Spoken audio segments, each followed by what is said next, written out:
et nous disposons de ce magnifique studio de Via Storia. C'est un vrai plaisir en fait d'avoir pu compter sur l'adaptabilité et la souplesse de notre partenaire pour réaliser cet atelier qui est plus que jamais nécessaire pour réussir en fait tous vos événements en distanciel. Le contexte s'y prête. Je laisse maintenant la parole aux experts, François, Thomas et leur équipe, pour vous expliquer comment faire. Merci beaucoup Anka pour l'invitation déjà et puis pour être venu ce matin avec nous. Donc c'est vrai que comme tu le dis, c'est une période un peu spéciale et on essaie de s'adapter au mieux. Et en tout cas, on te remercie de déjà continuer tes ateliers et aussi d'être venu avec nous ce matin. Alors la thématique, vous l'avez vu, vous la connaissez. En gros, c'est comment réussir ces événements à distance, notamment grâce à la vidéo parce qu'on sait que c'est le média qui fonctionne le mieux. Alors moi, je m'appelle Thomas, je travaille chez Via Storia, je suis chargé de la communication digitale, brand content, stratégie, etc. Et je suis accompagné aujourd'hui de François. Bonjour Thomas, bonjour à tous. Alors moi je suis directeur de production à Via Storia. Je suis en charge justement des opérations avec mes clients, d'organiser la communication et de la production de contenu pour la communication des entreprises et des collectivités et des organisations en général, quoi. Et aujourd'hui, juste pour une petite information, nous sommes en live donc sur la page du Club de la Presse et aussi sur la page du Facebook de Via Storia. Donc vous pouvez nous suivre un peu partout et n'hésitez pas à nous poser vos questions. Le but c'est vraiment d'échanger tout au long de cette heure de conférence. Rapidement pour démarrer, je vais vous présenter un tout petit peu qui on est, comme ça ça vous situera. J'ai une petite présentation assez rapide. Donc Via Storia travaille sur 3 métiers différents. La production audiovisuelle avec, comme je vous disais à l'instant, la création de contenu pour la communication des entreprises et des organisations. Aujourd'hui, beaucoup de plateaux web TV, du streaming. La deuxième grosse activité au sein de l'entreprise, c'est la prestation technique pour les chaînes de télévision.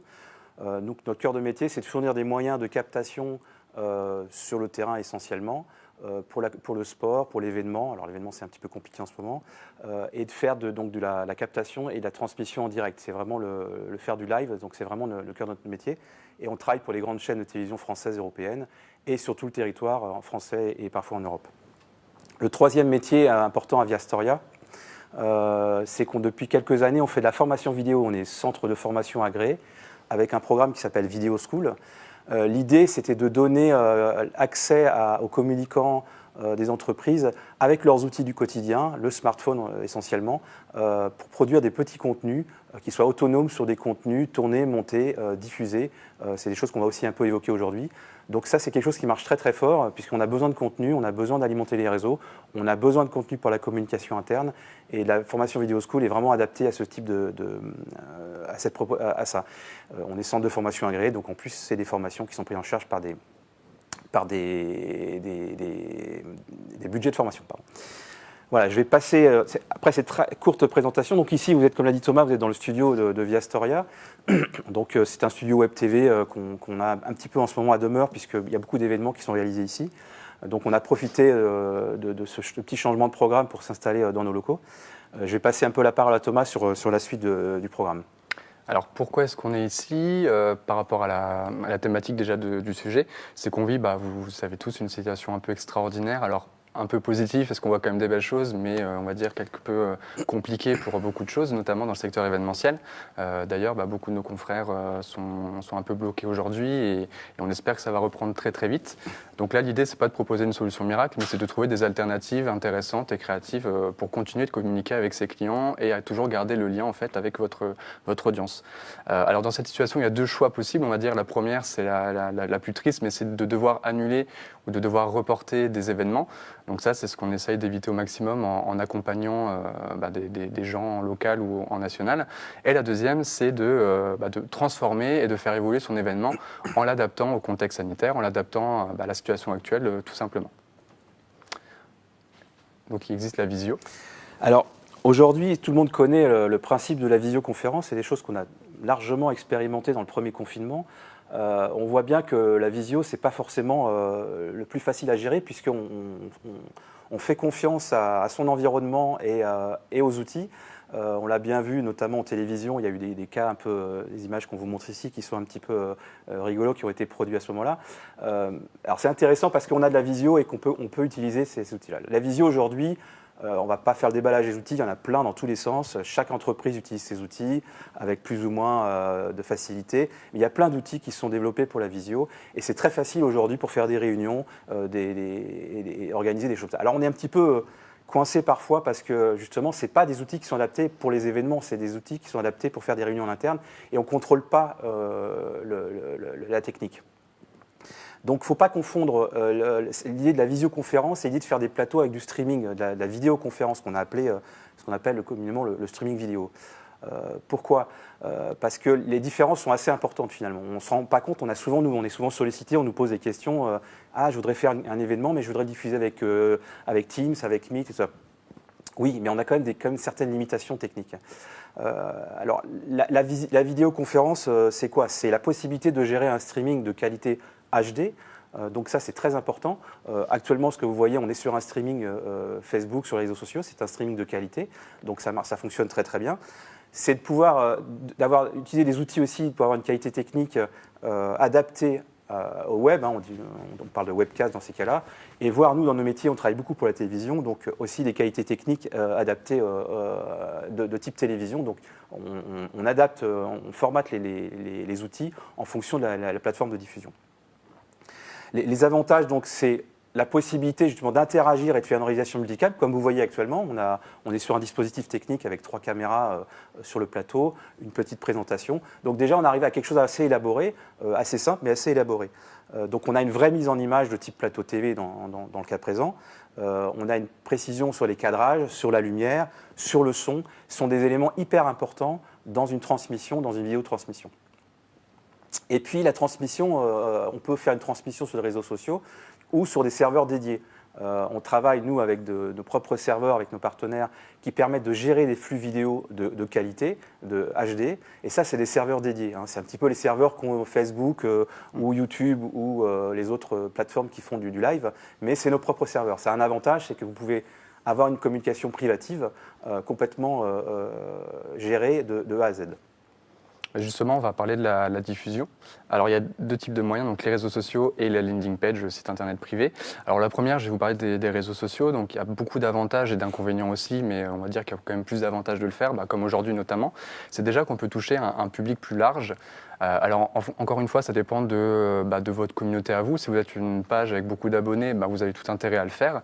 Si vous êtes une page avec pas trop d'abonnés, là, il va falloir user de techniques, mais on les verra un peu juste après, comment est-ce qu'on peut pallier à ça. Mais globalement, vous touchez plus de monde, vous pouvez même cibler les personnes que vous souhaitez toucher avec des campagnes de publicité pour inviter les bonnes personnes au bon moment. Donc il y a beaucoup de choses à faire à ce niveau-là et c'est une grande plus-value.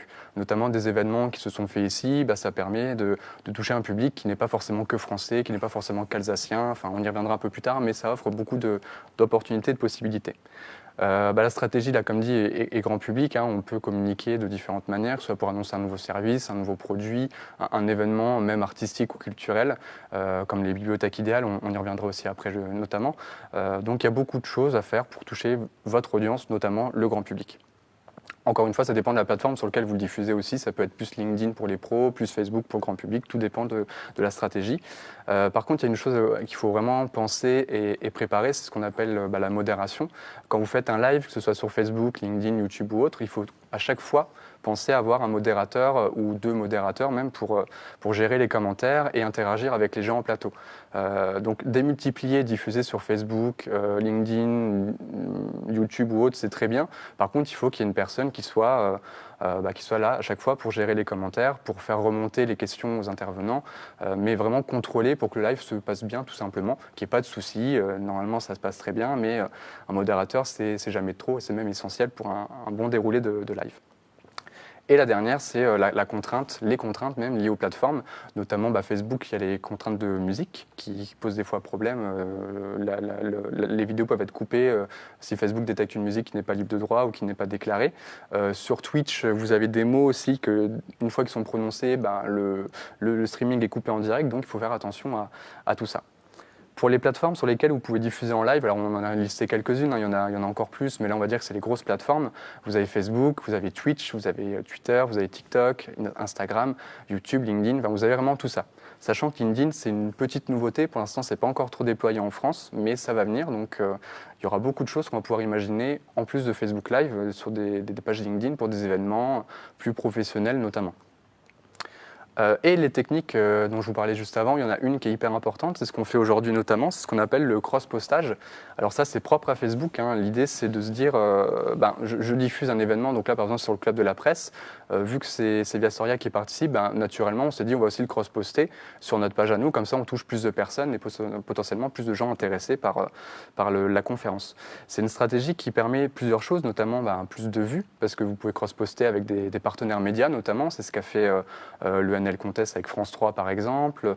Il y a beaucoup de stratégies à faire avec des partenaires médias qui ont aussi des pages avec beaucoup d'audience. Vous avez aussi plus d'interactions parce qu'encore une fois, plus de gens qui regardent, donc plus de gens qui interagissent. Et vous avez plus de cohérence dans la stratégie globale. Alors rapidement, quand vous faites un événement qui vous est propre et que vous diffusez sur votre page avec vos partenaires à vous, souvent les événements ont 5-6 partenaires, etc. L'idée, c'est de conserver cet événement chez vous et ne pas que quelqu'un reprenne la vidéo pour la remettre sur sa page de manière un peu illégale. Et du coup, on ne sait plus qui diffuse quoi. Là, avec une petite technique simple sur Facebook, vous pouvez dire je permets à cette page de cross-poster la vidéo en même temps que moi.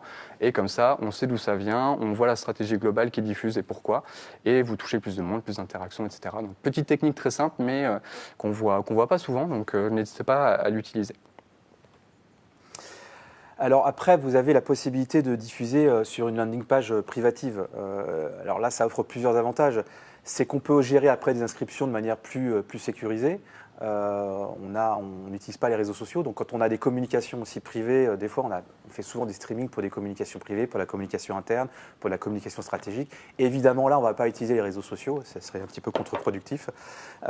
Et puis on peut récupérer en gérant soi-même son site avec une mini URL, un micro-site, on peut effectivement récupérer des statistiques. Alors c'est des statistiques qu'ont les réseaux sociaux par ailleurs, mais en l'occurrence ils ne vont pas tout vous donner. Là on a des statistiques plus pertinentes sur le nombre de connexions, sur la géolocalisation, sur le temps de connexion, donc avec les limites de la RGPD.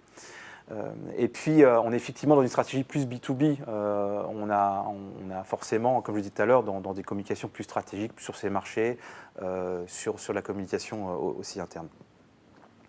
Après, il y a deux types de publications. Quand vous gérez cette landing page, soit vous diffusez votre flux vidéo, encore une fois, qui est un flux qui est travaillé à l'extérieur, qui est sur des serveurs spécialisés, que vous mettez sur votre landing page. Donc là, l'intérêt, c'est qu'on fournit ce qu'on appelle un player intégré de nos serveurs qui va directement sur votre site. Ça, c'est la première chose, ça permet de rester dans un environnement de la communication ou de l'entreprise. Le petit inconvénient qu'il peut y avoir, c'est que si vous avez beaucoup de connexions sur votre site, il faut que derrière ça fonctionne bien, sachant quand même que le flux vidéo est séparé. L'autre possibilité, c'est de travailler sur un micro-site dédié, comme on le fait assez souvent finalement.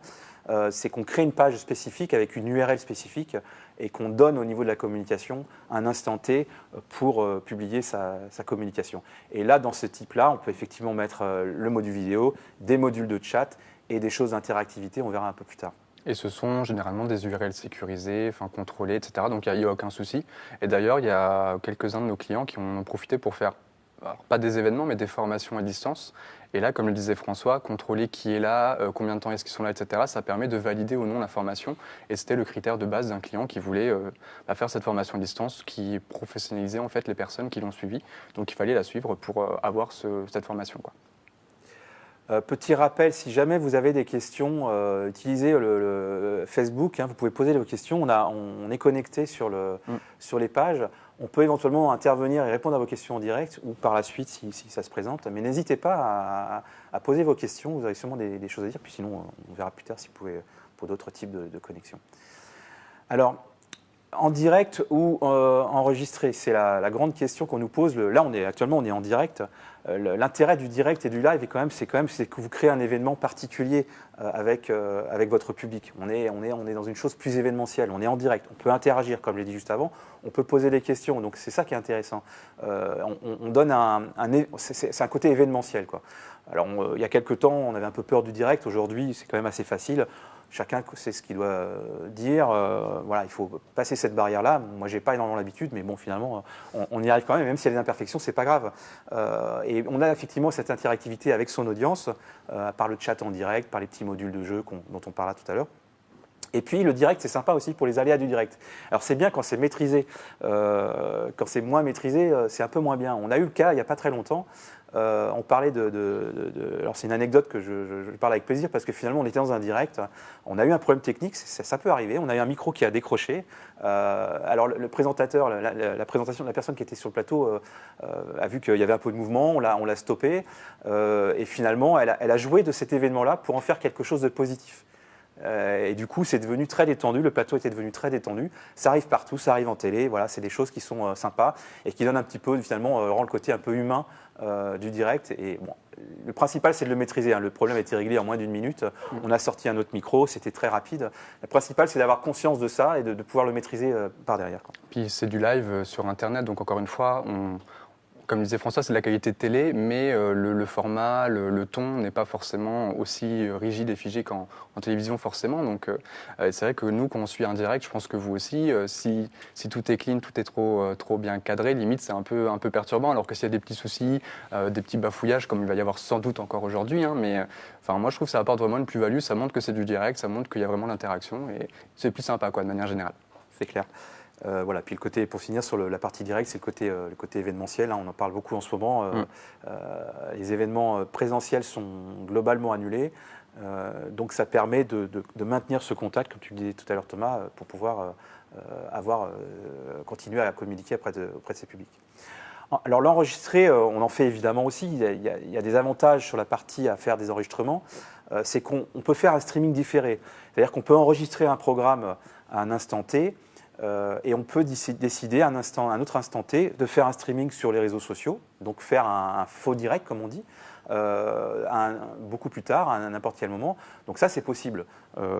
C'est intéressant, ça ne donne pas la pression du direct. Encore une fois, on en a parlé de la pression, moi je trouve que c'est plutôt positif. Parce que finalement quand on enregistre, comme on sait qu'on enregistre, on savonne, on dit ah tiens là j'ai savonné, je recommence et tout. Donc du coup on est plus dans un flux décontracté finalement. Est-ce que c'est mieux ou pas? Bon, on n'a pas en tout cas pas cette pression-là. On peut aussi optimiser plusieurs enregistrements. Hein. Il nous arrive souvent d'avoir des communications où effectivement mettre à disposition un studio tel qu'il est présent ici pour faire des enregistrements, il y a un coût, il y a des coûts fixes, ce qui fait que quand vous venez pour enregistrer plusieurs séquences qui vont être diffusées après dans le temps, même si c'est en streaming différé, ben voilà, ça permet d'optimiser complètement ces flux. Ça, c'est important. Et puis évidemment, on a un contrôle maximal du rendu final. Quand on fait des enregistrements, on peut mettre aussi de l'habillage en post-production, mettre des choses beaucoup plus élaborées, des choses qu'on peut faire aussi en direct. On peut tout à fait diffuser des petits jingles d'intro, des synthés avec des présentateurs, des lancements de sujets. Voilà, ça c'est des choses qu'on gère en direct, il n'y a aucun souci. On peut aussi le faire en post-production, quand des fois les films ne sont pas prêts ou des choses comme ça. Donc on a un rendu final qui est vraiment optimisé dans la diffusion. Et aussi, tu l'as dit, hein, je crois, on peut faire du faux direct de plus en plus sur Facebook et sur YouTube. Hein, au début de Facebook, il y avait beaucoup de faux directs, mais qui polluaient vraiment la plateforme. Aujourd'hui, on peut le faire d'une bonne manière.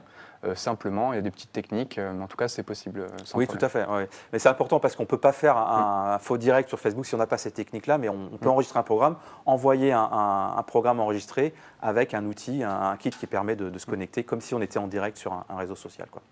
Voilà. Ensuite, comment garder l'attention? Alors ça, c'est vraiment la chose qui est assez importante aujourd'hui, vu que le présentiel et l'événementiel est un petit peu en souffrance. Alors, déjà, c'est qu'il ne faut pas reproduire des événements en présentiel dans un format en distanciel. Il ne faut pas reproduire, vous faisiez un événement qui durait une journée, on ne va pas faire une journée de direct sur un format digital. C'est compliqué. Alors, en tout cas, pas forcément, il faut que ça soit rythmé, quoi. La durée moyenne dans une communication commerciale, on est sur 30 minutes, 1 heure, hein, par ce qu'on constate actuellement. C'est un format suffisamment qui est suffisant pour ce type de communication. Quand on fait des conférences, qui est un peu notre cas aujourd'hui, on va sur des formats un peu plus élevés, d'1 heure à 1h30, voire 2 heures. Et puis quand on fait de la communication interne, où on peut se permettre d'avoir une attention plus soutenue sur des choses plus soutenues, on peut monter aussi beaucoup plus loin. Quand il y a des événements qui sont organisés, on a souvent des ateliers aussi. Ce qu'on peut faire aussi dans une journée, c'est qu'on peut faire des temps de streaming tels qu'on le fait actuellement en direct, proposer aux gens de se retrouver dans des ateliers qui sont souvent gérés par des outils de visioconférence où ils travaillent par groupe, revenir sur des points directs à un instant dans la journée, et ainsi de suite. C'est-à-dire qu'il faut trouver des temps et des rythmiques qui permettent finalement dans une journée de créer plusieurs temps, plusieurs événements entre des ateliers et des diffusions en streaming. Ouais, c'est vraiment un enjeu majeur, parce que si on fait une conférence de 8 heures, là, on est sûr de perdre tout le monde, alors que si on varie vraiment les animations, le direct, les ateliers, les échanges avec les personnes, ça crée du lien et ça crée surtout, ça garde l'attention et c'est hyper important. Donc pour maintenir l'attention, justement, c'est quoi les ingrédients aujourd'hui avec le digital? Déjà, c'est l'animation. C'est très important l'animation. Là, on n'a pas d'animateur, mais l'importance d'un animateur est primordiale, puisque c'est cette personne-là qui va vous donner le rythme, qui va être garant du timing, qui va être garant de la distribution de la parole, qui va être garant de la diffusion des différents sujets qui peuvent être diffusés en live. Et puis finalement, l'animateur, c'est quoi? C'est le relais du spectateur. C'est lui qui va vulgariser le propos et qui va se faire le relais du spectateur et se mettre à la place du spectateur. C'est très important. Et puis l'animateur, il sert aussi à faire le relais, si le cas se produit à cette conférence, pour l'interactivité. Si Thomas reçoit une question sur les réseaux, alors là, il va jouer le rôle d'animateur, il va prendre la question et dire « Tiens, il y a une question qui est posée, est-ce que vous pouvez répondre ?» Donc ça, l'animation, c'est quand même un élément assez important dans les événements. Alors ça peut être un animateur professionnel. Oui, c'est quand même mieux parce qu'il connaît la technique et il est assez à l'aise avec ça. Ça peut être un animateur qui est fourni par l'entreprise ou quelqu'un d'externe. Le principe, on est en conférence, donc on soit en conférence devant un public ou devant des caméras, il faut garder en tête que c'est à peu près la même chose, quoi. Mais ce qui est important, c'est l'animateur est quand même important. Ouais, tout à fait, parce qu'on a fait des sujets, des lives avec des sujets hyper pointus, et prendre un animateur qui n'est pas un professionnel dans l'entreprise, du coup, qui apprend en même temps et qui découvre et qui se pose des questions comme n'importe qui se poserait des questions, c'est hyper important, parce que sinon, on peut vite partir avec des professionnels qui parlent d'une thématique et au final, personne n'y comprend rien. Et il permet vraiment de casser cette chose-là. Et François en parlait du modérateur, il peut aussi, du coup, le modérateur, en plus de gérer les commentaires, envoyer les questions, par exemple, sur un drive à l'animateur en direct, et il voit les questions. C'est plus facile que de scruter les commentaires pour l'animateur qui a quand même autre chose à faire, notamment. Mais voilà, il y a beaucoup de choses à mettre en place, mais c'est vrai qu'il a un rôle hyper important. Alors aujourd'hui, on aurait pu demander à Anka, par exemple, d'être animatrice, mais, mais en tout cas, voilà, ça peut se faire sans, mais c'est vrai que c'est mieux avec, c'est clair. Alors, les autres ingrédients intéressants, c'est de pouvoir justement de donner du rythme, donc de partager, comme nous on l'a fait actuellement, on partage avec une présentation que vous voyez, on peut faire des compositions d'images, plein écran, multi-fenêtrage, ça c'est une manière de rythmer une présentation, ce qui existe dans les outils de visio, mais on n'a pas la main sur ça. Nous là, on a la main, le réalisateur derrière, il commute à sa convenance en fonction du suivi du propos, donc ça c'est intéressant de pouvoir proposer ce type de présentation. On peut partager des vidéos, évidemment. Donc, on peut lancer des vidéos. On n'en a pas à lancer là, mais je pourrais dire, on se retrouve après cette petite vidéo et on peut lancer en régie des programmes vidéo qui sont gérés comme un plateau télé, quoi. Donc ça donne du rythme au type de présentation. Et puis, on peut aussi faire des animations physiques. C'est pas exclu, hein. On a fait, évidemment, essayer de retrouver un petit peu des choses de convivialité, que ce soit des musiciens, des jeux, des blind tests. On peut travailler dans un studio, aménager studio en fonction des besoins ou un lieu pour justement mettre en scène des événements distanciels qu'on ne peut pas reproduire physiquement. Par exemple, la musique, c'est typiquement ou un sketch, là on a un projet prochainement, on aura des animations, alors je ne vais pas trop en parler parce que c'est de l'interne, mais on a des animations qui vont donner un petit peu de piment et de rythme aux présentations. Ouais, c'est un peu frustrant parce qu'il y a beaucoup de projets de com interne qui sont des fois vraiment tellement développés, qui sont hyper intéressants pour montrer, mais ça reste de l'interne, donc on ne peut pas forcément. Mais sachez qu'en interne, ouais, c'est des fois plus créatif parce qu'on est plus libre, on n'est pas contraint par des gens qu'on ne connaît pas forcément. On sait que c'est entre entreprises, entre collègues, et donc on peut vraiment se lâcher et faire pas mal de choses. Et François parlait d'événements ici, il y a encore eu, il y a quelques mois, une messe pascale qui a eu lieu ici, qui n'a pas pu se faire en église, c'était en plein confinement. C'est pas une messe, c'est une célébration œcuménique. Voilà, mais bon. c'est ça. Mais il y avait des concerts, on peut tout faire, c'est assez marrant, ouais, c'est intéressant. Et puis, il y a donc ce qu'on disait tout à l'heure, l'interactivité. Donc l'interactivité, c'est aussi important, c'est pour garder ce contact-là. Donc le premier niveau d'interactivité, c'est d'avoir un module de chat en direct. Hein. Alors, En ce moment, on a un chat éventuellement, je ne sais pas s'il fonctionne sur Facebook. Dans les commentaires, ouais. C'est l'interactivité, ça, Anka me dit que ça fonctionne, donc c'est intéressant. On a ce type de chat. On a l'interactivité aussi avec des chats privés, hein, comme je vous l'ai montré tout à l'heure, avec une landing page privée. Et puis des petits jeux, des petites animations, je vous en ai montré quelques-unes ici, qui sont des petits modules qu'on utilise déjà en événementiel assez souvent, mais on peut faire des espèces d'interactions en direct, un sondage, un jeu, des nuages de mots. Ça, c'est des modules qui existent déjà dans l'événementiel, qu'on peut tout à fait intégrer avec des systèmes de SMS gratuits, de numéros gratuits, pour donner un petit peu d'interactivité, puis garder ce contact avec son public. Voilà. Alors, quelle solution studio sur site digital, vous voyez à l'image la taille de notre studio, hein, vous voyez une partie du studio là, dans l'image, sur le fond blanc, on est sur cette partie-là actuellement. Mais vous voyez que je parlais tout à l'heure de la possibilité de faire des choses connexes à des petits studios tels que vous l'avez actuellement. Notre studio est assez grand justement pour permettre de faire des choses sur fond vert, sur toutes les autres parties du studio. Donc maintenant, quelle solution? Est-ce qu'on le fait en studio? Est-ce qu'on le fait sur site? Est-ce qu'on fait un mix digital? Ça, c'est la question. Le studio web, donc, tel qu'on vous l'a montré, vous avez trois exemples du studio tel qu'on peut le configurer ici. Les avantages de ce studio, c'est effectivement, on a des coûts réduits puisqu'on a un équipement qui est en place, on a une lumière qui est en place, on a une technique qui est en place qui nous a permis d'être très réactifs avec le club de la presse pour pouvoir venir tout de suite s'installer ici. On a une maîtrise totale de l'environnement technique, hein, donc comme je le disais tout à l'heure, la lumière, le son. Et puis c'est un environnement contrôlé. Voilà, on est face à la crise sanitaire. On a mis nous en place des règles dans le studio de déplacement avec les masques, le gel, enfin tout ce qu'on connaît actuellement. Donc on limite le nombre de personnes sur un studio. Donc on contrôle complètement cet aspect-là. Et pour ça, il y a une technique tout simple, hein. Par exemple, là, on a 2 tables, on a aussi d'autres tables à côté. Et on reste souvent à 2 ou 3 invités maximum pour garder les distances. Et après, on tourne dans le studio, on essaye de ne pas avoir trop de monde en place. C'est assez simple, mais on peut avoir plusieurs invités sans qu'ils soient tous forcément à l'image en même temps. Et aussi, on peut les prendre en visio si jamais ils sont loin, quoi. Alors après, les plateaux sur site, hein, on en a fait plusieurs, y compris pendant le confinement. Alors là, les avantages, c'est d'être au cœur de l'événement. C'est quand vous êtes, on a fait plusieurs plateaux, là, ce qu'on a à l'image par exemple, on a eu le débat sur les municipales qui étaient à l'hôtel Boma de mémoire, à l'Eurométropole pendant la crise sanitaire. Donc c'est intéressant parce que ça peut permettre de mettre en valeur l'environnement aussi.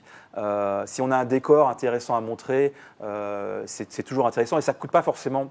Voilà, dans l'Eurométropole, nous on est à Strasbourg. C'est pas ça qui va changer grossièrement le prix entre le studio et le site quand on reste dans l'Eurométropole. Après, évidemment, si on va plus loin, il y a des coûts de déplacement. Et puis, effectivement, le fait d'aller plus loin, c'est qu'on peut être plus proche du client, n'importe où. On se déplace beaucoup, nous, sur le terrain, de par nos activités télé traditionnellement. On le fait aujourd'hui, évidemment, pour les plateaux web streaming, pour être au plus proche des clients et de l'événement, et pour éviter finalement de déplacer. On déplace la technique sur un lieu et on ne déplace pas les équipes qui interviennent. Donc ça, c'est les possibilités qu'on a aussi. Et puis après, on a, comme le disait Thomas, on a la possibilité de faire des mix. On le voit aujourd'hui, ça ne choque plus personne en télévision de faire des duplex par visioconférence. Alors c'est des choses qu'on pratique assez souvent finalement.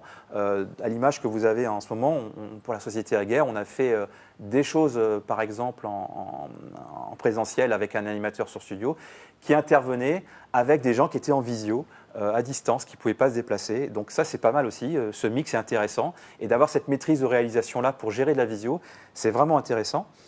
Et puis ça réduit aussi les coûts. Alors les coûts de déplacement pour le coup des invités. Et puis voilà, en ce moment aussi les possibilités de les gens qui peuvent être confinés ou qui ne peuvent pas se déplacer. Ouais. La visio est quand même un avantage aujourd'hui dans la possibilité de faire des plateaux en streaming. Voilà. Alors, ouais, en fait, aujourd'hui... Une petite question de... Alors, il y a des questions, ouais. Une petite question de Amélie qui nous demande en fait si on peut gérer son audience sur les lives pour les reléguer uniquement à certaines personnes. Sur les réseaux sociaux, du coup? Sur les réseaux sociaux, absolument. Est-ce qu'on peut restreindre l'audience?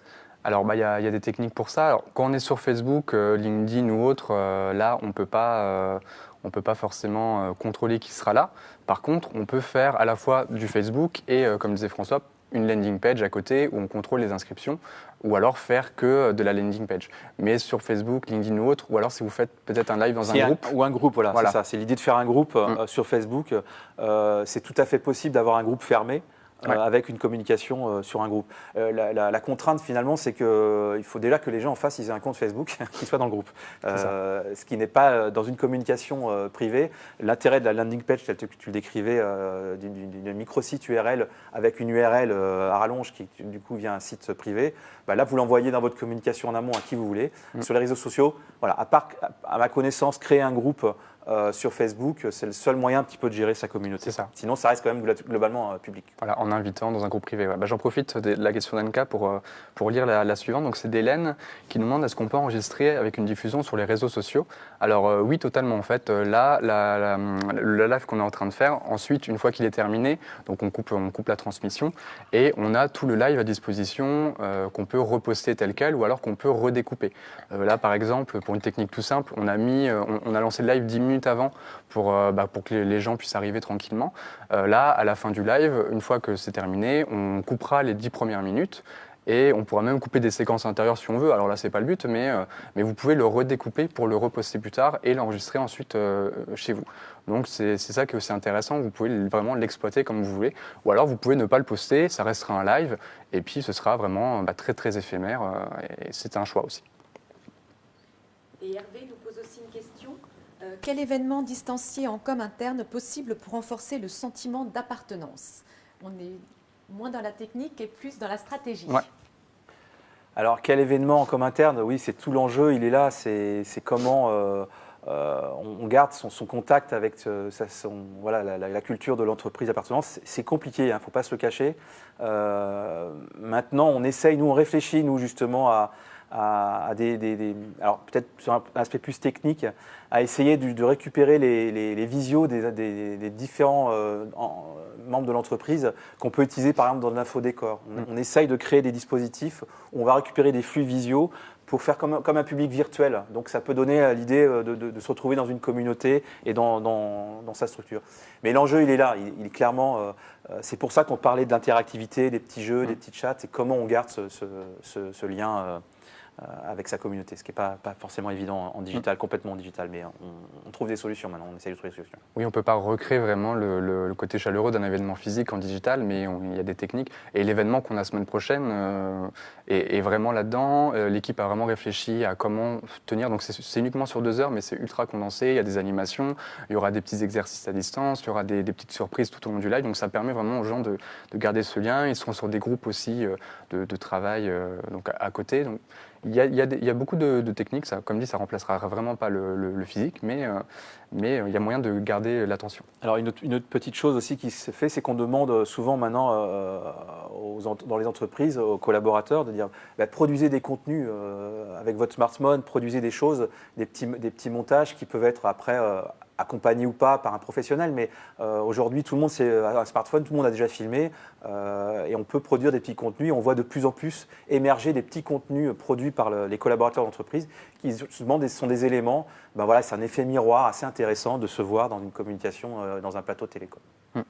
Et encore une petite question que je vois. Donc, on a parlé d'un modérateur qui tient ce rôle. Donc, est-ce que c'est une personne de Viastoria ou pas forcément? Alors, pas forcément. Ça peut être l'entreprise directement qui a quelqu'un en interne qui prend ce rôle-là, qui gère les réseaux sociaux, qui interagit un peu ce que fait Anka. Elle répond aussi en textuel et elle nous pose les questions en audio. Donc, c'est clairement ce rôle-là. Et après, ça peut être aussi quelqu'un de chez nous. Souvent, quand une entreprise fait un événement, on les accompagne là-dedans parce que c'est pas forcément inné ou alors c'est un peu technique ou autre. Et surtout, quand c'est démultiplié, il faut quand même qu'il y ait plusieurs personnes qui puissent suivre tout ça. C'est une landing page plus Facebook, plus LinkedIn, par exemple. Ça peut vraiment être plutôt compliqué à gérer. Donc voilà, c'est soit quelqu'un d'ici, soit quelqu'un de chez vous, soit quelqu'un qui est intéressé par ça et qui peut s'en charger. Repenser et transformer son événement. Ouais, alors en gros, qu'est-ce qu'on peut faire en ce moment? On vous a donné quelques petites pistes, quelques petites astuces. Là, on va vous parler d'exemples concrets, peut-être pour vous donner des idées et aussi pour détailler tout ce qu'on a dit, mais dans des vrais événements, que vous puissiez voir ce qui est possible de faire ou non. Donc aujourd'hui, oui, il faut repenser, transformer son événement. C'est à la fois un problème, un frein, le confinement, la crise sanitaire, mais c'est aussi une super opportunité. Déjà parce que toutes les entreprises ne vont pas forcément communiquer, tous les médias vont peut-être ne plus communiquer de la même façon. Donc si vous arrivez à garder ce lien, c'est un plus pour vous, clairement. Et aussi, ça permet d'avoir de nouvelles choses qu'on n'a pas l'habitude d'avoir. Aujourd'hui, on peut dire que l'événement devient vraiment un média à part entière, donc qui mélange tout ce qu'on s'est dit, du visuel, de l'audio, de l'événementiel, des animations. Enfin, ça devient vraiment quelque chose inédit. Et l'idée, c'est aussi le nom justement de ce plateau télé de Kipling, c'est l'offre qu'on propose et c'est clairement ce qu'on veut faire avec vous, c'est garder le lien. Donc, comme le disait François, c'est quelque chose qui existe depuis très longtemps chez nous, mais aujourd'hui, forcément, vu le contexte, ça n'a jamais été aussi intéressant et intéressé pour les gens. Donc vraiment, garder le lien, c'est une plus-value pour les gens qui vont le faire. Donc c'est pas évident, il faut juste un peu être créatif et imaginer des choses. J'ai encore vu ce matin qu'il y a beaucoup de petits événements strasbourgeois qui proposent par exemple des spectacles en visio où les gens s'inscrivent sur Zoom et ont accès au spectacle de chez eux depuis leur canapé. Donc ça c'est génial. J'ai vu qu'il y avait des expos virtuelles où là ils vont faire aussi des visites virtuelles commentées je crois, d'expositions pareil, les gens vont rester chez eux. Il y a beaucoup de choses, même des escape games qui se font en live. Enfin, du moment où on est créatif et qu'on ne se laisse pas démotiver par la situation, ce qui n'est pas forcément évident, je consens, mais il y a des choses à faire et ça permet de rebondir. Il faut le prendre comme une opportunité, effectivement, et d'être créatif. Ouais. Quelques case studies pour un peu terminer, et puis après on pourra continuer à répondre à vos questions si vous le souhaitez, pour vous montrer quelques exemples qui ont été réalisés par Viastoria. Alors des événements institutionnels, on en a parlé tout à l'heure, hein, c'était effectivement tout ce qui est lié, on a beaucoup communiqué, utilisé les outils pendant la crise sanitaire du printemps, que ce soit pour faire des plateaux pour les élections ou la communication liée à la crise sanitaire. Et on a mis une petite image d'illustration sur le conseil municipal. On fait depuis de nombreuses années, on fait la captation du conseil municipal. Et cette année, on a mis en place donc, les outils de visio, des mix avec la captation municipale, avec des gens qui étaient à distance, avec des élus qui étaient à distance. Donc ça, c'est ce type d'événement qu'on peut mettre en place, qui se pratique assez souvent, des conférences de presse, par exemple. Des choses comme ça qui sont aujourd'hui beaucoup par le digital, quoi. Et ça me permet de rebondir sur, donc là vous voyez 2 personnes de l'équipe en visuel, mais aussi 2 personnes de l'équipe en régie, en plus sur le côté technique. C'est aussi le confinement nous oblige à réduire les équipes et à repenser aussi nous les événements pour que ce soit, qu'il n'y ait pas une équipe de 10 personnes qui arrive chez vous ou qui arrive dans votre entreprise. Donc là l'idée c'est de faire des projets plus light, mieux imaginés avec peu de personnes. Là, vous voyez, on n'est pas beaucoup finalement. On a aussi un grand espace, donc ça permet quand même de faire ça bien. Mais pour des projets comme il y a eu pendant le confinement, comme tu en parlais, c'est des petites équipes qui peuvent se rendre chez vous et faire un événement, on va dire, sympa à diffuser, quoi. Après, les événements plus grand public Ouais. Alors là, c'est même 3 événements qui sont hyper intéressants. Vous les avez peut-être suivis, c'était pendant l'été et début de la rentrée, qui ont pas baissé les bras, qui auraient pu dire on reporte à l'année prochaine ou à 2022, mais se sont dit non, on va quand même le faire, on va essayer de trouver les moyens, etc. Ce qui est intéressant aussi, c'est d'un point de vue local, les partenaires qui ont soutenu ces événements physiques, on continue à les soutenir en digital, donc c'est vraiment aussi une belle avancée de mentalité où peut-être qu'avant on disait Facebook c'est un petit plus mais c'est pas intéressant. Là ils ont dit non, on vous soutient, on veut quand même le faire avec vous. Donc j'ai commencé avec le NL Contest, donc tout le monde connaît le NL Contest, hein, c'est à la Rotonde tous les ans en période estivale. C'est un événement forcément physique vu qu'il y a les riders, les skateurs qui viennent sur place pour faire des shows. C'est un événement convivial où il y a toute la famille qui vient. Enfin, c'est un grand rendez-vous strasbourgeois que personne ne manque, avec beaucoup d'animations, etc. Cette année, ils se sont dit, qu'est-ce qu'on fait? Est-ce qu'on reporte? Est-ce qu'on annule? Donc, ils ont reporté une première fois et se sont dit à la fin, on va quand même faire quelque chose. On va faire un événement digital où, en gros, on va venir sur ce plateau-là. On va créer un petit coin sympa. Donc, ils ont vraiment utilisé tout le plateau et ils ont recréé le NL Contest ici pour être bien d'un point de vue sanitaire, etc., en sécurité, et ne pas le faire extérieur comme c'était prévu. Là où ils ont été malins, c'est qu'ils ont demandé aux gens en fait, de partager leurs vidéos en amont pour faire gagner des prix. Donc c'est comme en live, sauf que du coup on n'a pas le show, on n'a pas les courses en live. Mais ils ont pu quand même distribuer des prix aux gens. Et la grosse opportunité que j'ai vue, en tout cas pendant cet événement, c'est qu'ils ont pu convier des riders australiens, des gens du Brésil, qui ne peuvent pas forcément déjà se déplacer en physique à Strasbourg pour ce type d'événement, parce que ça coûte un peu cher et c'est pas toujours pratique. Mais ça permet de voir des nouvelles personnes, de voir des gens qu'on n'aurait pas l'habitude de voir si ce n'était pas du digital. C'est aussi un peu la magie du digital, quoi. En deuxième événement, vous avez Start to Play, pareil, que vous avez peut-être suivi, donc c'était fin août, où là, pareil, donc Mathieu Bernard, l'organisateur, n'a pas baissé les bras une seule seconde. Il a vite fait les démarches pour faire cet événement en digital. Et vu que c'est un événement sur le jeu vidéo, sur le streaming notamment, ça collait totalement de le faire ici. Donc ça a duré 2 jours. C'était sur Facebook et sur Twitch pour le coup. Donc Twitch, une plateforme de streaming, notamment pour les gens plus sur le jeu vidéo, les gamers ou choses comme ça, mais aussi le grand public.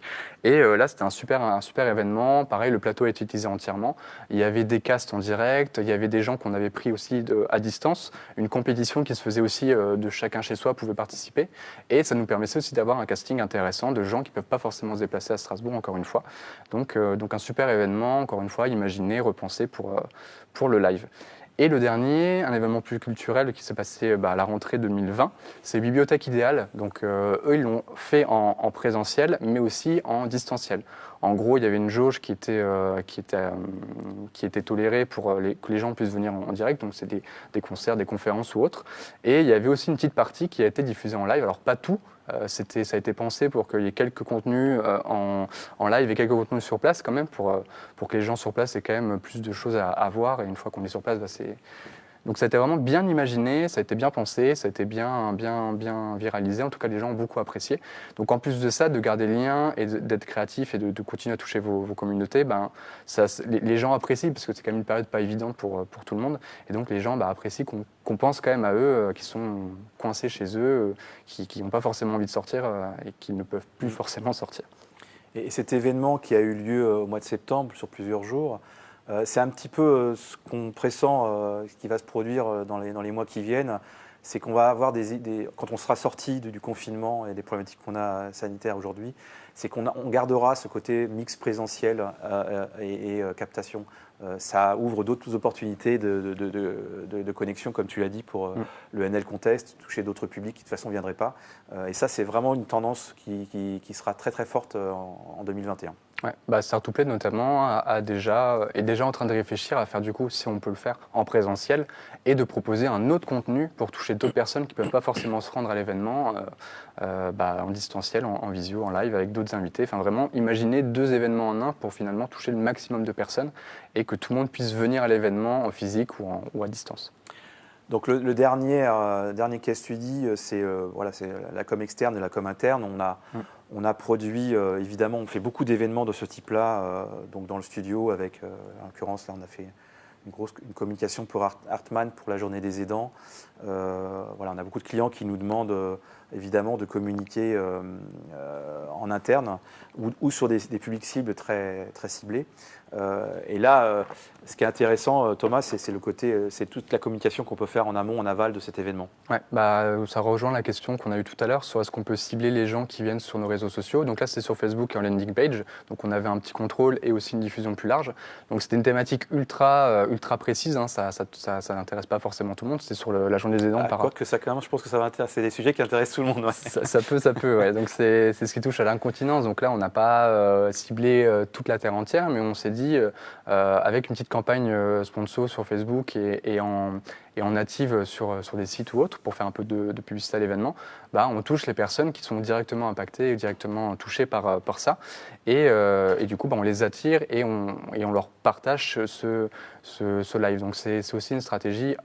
Enfin, un live, c'est pas juste un live en direct, c'est une communication en amont. Le live, du coup, en direct, et aussi en post-événement, partager, pourquoi pas, des micro-contenus suite au live, le live entièrement. Enfin, c'est pas juste un one-shot, c'est vraiment quelque chose qui se pense sur la durée. Voilà, on a fait un petit peu le tour de la question. Donc, Anka va me poser une question. Je ne sais pas si on entend bien son micro, mais en tout cas, on va l'ouvrir maintenant. Elle va nous poser cette question. Oui. Alors, justement, concernant ces événements qui peuvent être organisés chez vous, quel budget prévoir pour créer un événement dans votre studio et pour vous faire intervenir dans un lieu? Alors, on va dire qu'on a mis sur notre site Keeplink, vous pouvez voir keeplink.tv, une idée de prix de base pour ce type d'événements. Un petit plateau multicam comme ça, à 3 caméras, c'est à partir de 2 000 €. On a une captation de ce type-là professionnelle en studio. Donc, vous voyez qu'en termes de coût, c'est très optimisé. On a Nous, on a ce savoir-faire télé qui existe depuis très longtemps et on a réfléchi beaucoup, on a des caméras automatisées, à minimiser l'équipe et les moyens techniques. Et aujourd'hui, la technique n'est plus du tout un frein en termes d'outils. Il faut quand même avoir les bonnes caméras qui coûtent peut-être un peu plus cher parce que nous, on travaille en télé, donc on a besoin de caméras qui sont de très bonne qualité, qui sont assez mixtes. Mais en termes de dispositifs humains, on a 2 personnes qui sont en régie actuellement. Vous voyez, un plateau comme ça, à moins de 2000 € avec le studio, vous avez déjà une configuration de ce type-là. Est-ce que vous êtes sollicité Autre question, oui. Pardon. Non, c'est pour m'assurer que le micro est bien ouvert, donc c'est pour ça que je fais le relais. Allez-y. Alors, est-ce que vous êtes sollicité par des communes pour des conseils municipaux, justement, qui doivent normalement se tenir en public? Donc, c'est un souci de continuité démocratique. Oui, absolument. On a été sollicité, alors on le fait depuis très longtemps pour l'Eurométropole, pour la ville de Strasbourg. On a été sollicité pour d'autres communes. Effectivement, c'est des demandes. Alors ça existait avant la crise sanitaire. La captation pour la démocratie existait, mais particulièrement aujourd'hui, on est effectivement sollicité pour ce type d'événement. Oui. Et surtout que, par exemple, pour la ville de Strasbourg, là, il y avait en plein confinement un problème de jauge, donc tout le monde ne pouvait pas être présent. Et donc là, il y a eu aussi une petite stratégie qui a été mise en place pour essayer d'avoir les gens en visu. Oui, ce que j'ai dit tout à l'heure avec la visio. C'est ça, ouais. C'est l'exemple dont on a parlé tout à l'heure. Donc là, on peut reprendre un peu avec du physique, mais il faut garder les gens qui ne peuvent pas être là. Donc ça se fait assez naturellement. Les gens maintenant l'acceptent, le font très bien. Donc il y a vraiment aucun souci. Ça permet aussi de, malgré tout, cette crise, de digitaliser vraiment plein de services qui, à la base, n'avaient pas forcément envie de s'y intéresser ou autre, que ce soit des institutions ou des marques. Et c'est aussi l'avantage de se dire, maintenant, on n'a pas le choix, donc on le fait. Et au final, tout le monde se rend compte que ça marche très bien. Oui, encore une question. Une dernière question non, y a pas de souci. De Clément Ritter, en fait, qui nous demande s'il est plus simple de gérer en digital les KPI sur un événement. Clairement, oui. Là, on peut répondre oui. Par exemple, sur les réseaux sociaux, vous voyez déjà combien de personnes ont vu le live, combien de personnes interagissent. Vous voyez les commentaires, c'est quand même une belle donnée de voir un peu qui s'y intéresse vraiment jusqu'au point de poser des questions, de mettre un petit message. Et aussi, en plus des réseaux sociaux, vous avez toutes ces données-là que vous pouvez analyser. Vous avez la landing page qui est aussi un super outil d'information, de KPI. En gros, vous savez qui est connecté, combien de temps est-ce qu'il est resté. Pareil, vous voyez les interactions. Et surtout, les commentaires et les interactions, on n'en a pas encore parlé, mais c'est un super outil pour vous, que vous êtes une marque ou une institution, de voir ce qui intéresse les gens et de répondre directement aux questions. Et ça peut vous servir, vous, plus tard, pour comprendre vraiment ce que votre public a envie de savoir. Notamment pendant le confinement, les plateaux hors normes, là, c'était hyper adapté de demander aux gens de poser leurs questions sur la crise, comment ça allait évoluer. Et les réponses, au moins, c'était en direct, c'était très bien. Donc oui, les niveaux analytics en digital, il y a beaucoup de choses qu'on peut voir, mais que ce soit en réseaux sociaux ou même sur des sites internet en privé. J'ai vu une autre question. Alors pourquoi est-ce qu'on voit, alors une petite question d'Hélène, pourquoi est-ce qu'on voit les likes et commentaires apparaître à l'écran? Alors en gros, sur un live, juste une petite technique, c'est que dès que vous likez ou que vous interagissez, vous voyez un petit emoji qui passe à travers l'écran. Donc là, si vous voulez vous amuser à avoir des emojis, vous pouvez liker, déliker, et vous verrez que ça marche simplement. Et en plus, ça augmente la visibilité du live. Donc n'hésitez pas à lâcher vos petits likes et à vous amuser avec ça. Alors c'est vrai que sur les réseaux sociaux, l'interactivité, on a moins la maîtrise qu'on peut l'avoir sur des chats privatifs, mais c'est plus grand public forcément, quoi. Donc, et puis forcément, quand il y a des gros événements, l'interactivité, ça va très vite. Et on peut récupérer au vol quelques questions, mais là, ce qui n'est pas le cas, c'est pas un très gros événement, donc on arrive à gérer les questions. Ouais. Mais quand on a des milliers de connexions, alors là, l'interactivité, elle part un peu dans tous les sens, quoi. Mais c'est le principe des réseaux sociaux, en tout cas. C'est ça. Et juste pour le côté modération sur les landing pages aussi, ce qu'on nous a peut-être pas dit, c'est que vous pouvez aussi décider de valider ou non les posts qui vont être affichés. Donc c'est aussi intéressant si jamais vous avez un événement avec beaucoup de flux, comme le dit François. Ça vous permet de trier et de mettre en avant les questions pertinentes qui ont un rapport ou non avec ça. Alors j'en profite parce que Anka du coup est sur le live du Club de la Presse. Moi je viens de regarder le live aussi qui est cross-posté sur la page de Viastoria.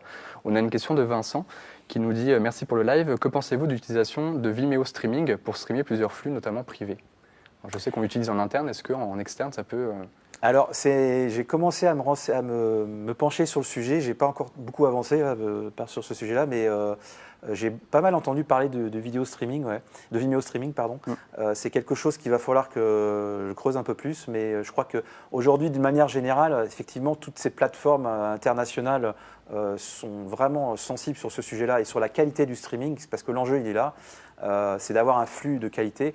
Après, c'est les accès, on peut avoir des qualités streaming élevées avec des plateformes de ce type-là, mais alors il faut payer derrière. C'est-à-dire qu'à un moment donné, ils vont vous ouvrir les tuyaux pour avoir une grosse qualité technique. Ils ont la capacité de le faire, puisque nous, à notre niveau, on sait le faire avec nos serveurs, mais forcément, ils ont une puissance énorme, donc ils vous le font payer, quoi. Donc je crois que le Vimeo est très reconnu dans nos métiers pour la qualité.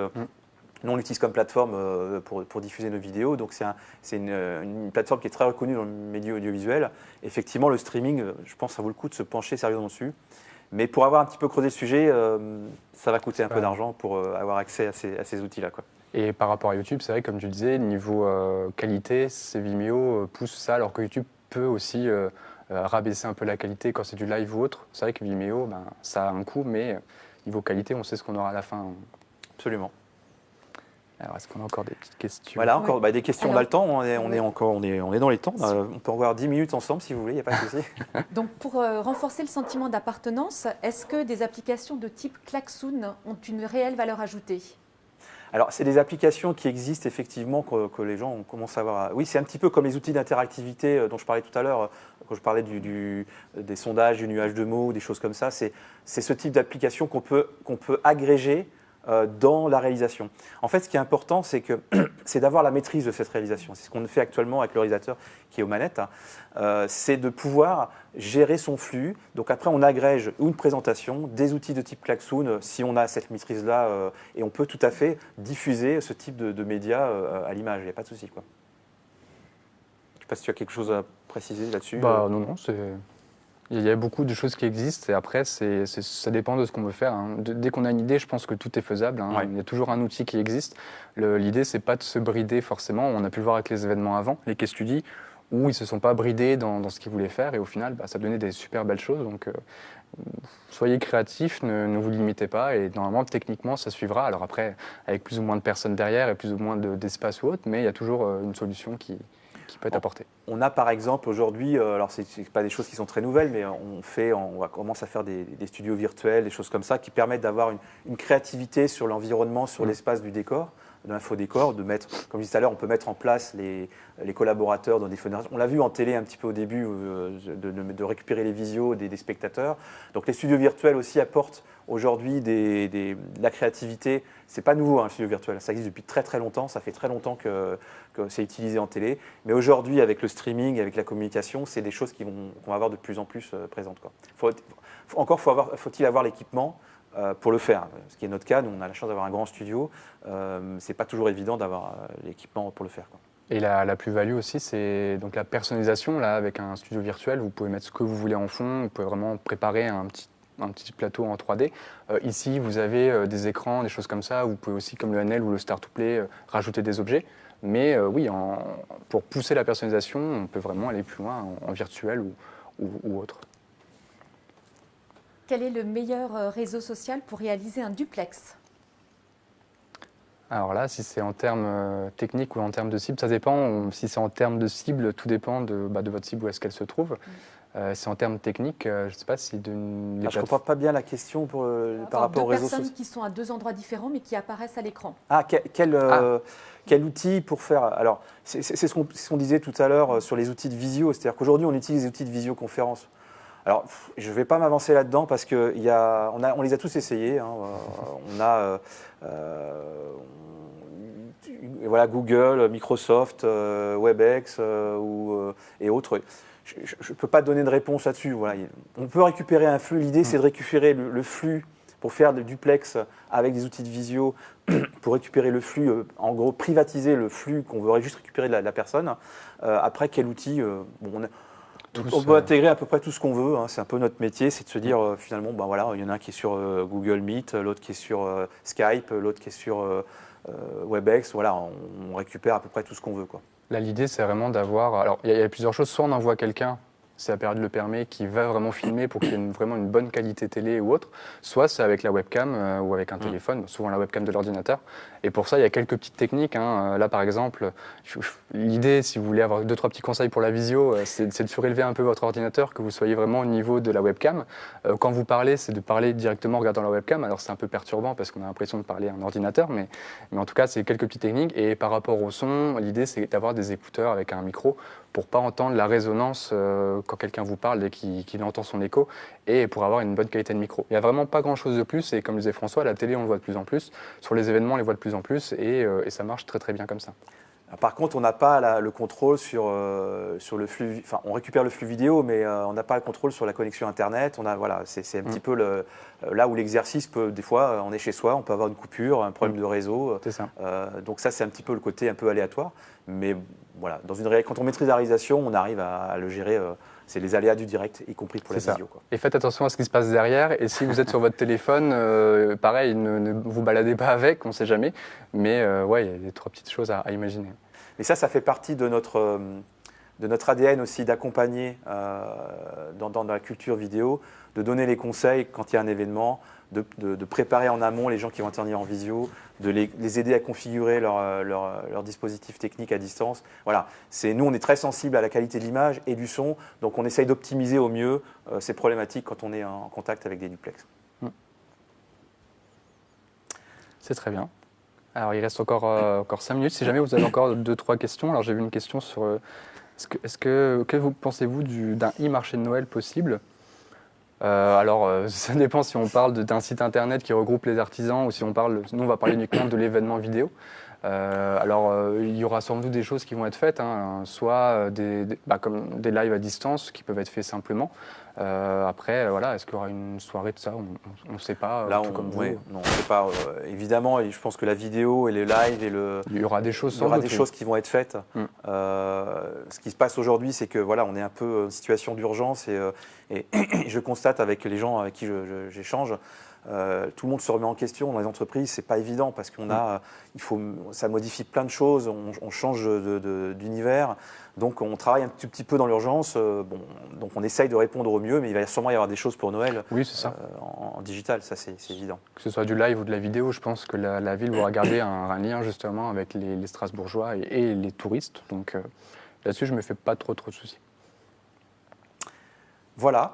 Merci beaucoup d'avoir participé à cet atelier. On était ravis avec Thomas de nous faire partager ce qu'on aime, ce qu'on pratique au quotidien et ce qu'on a vraiment plaisir à faire et essayer d'aider dans la communication. Donc n'hésitez pas, si vous avez des questions ou si vous voulez d'autres renseignements, ou par le club de la presse ou par nos connexions qui s'affichent à l'écran, nous contacter. En tout cas, merci à tous. Je ne sais pas combien de personnes nous suivaient, mais c'était finalement, il y avait quand même pas mal de questions et c'était intéressant. Merci à Anka et au Club de la Presse de l'invitation. Merci Anka et puis à bientôt, au plaisir de vous retrouver. Est-ce qu'on peut dire qu'on rend l'antenne? J'ai toujours rêvé de dire ça. On rend l'antenne? Alors vas-y, je te laisse rendre l'antenne. Alors je regarde la caméra et je vais vous dire, on rend l'antenne.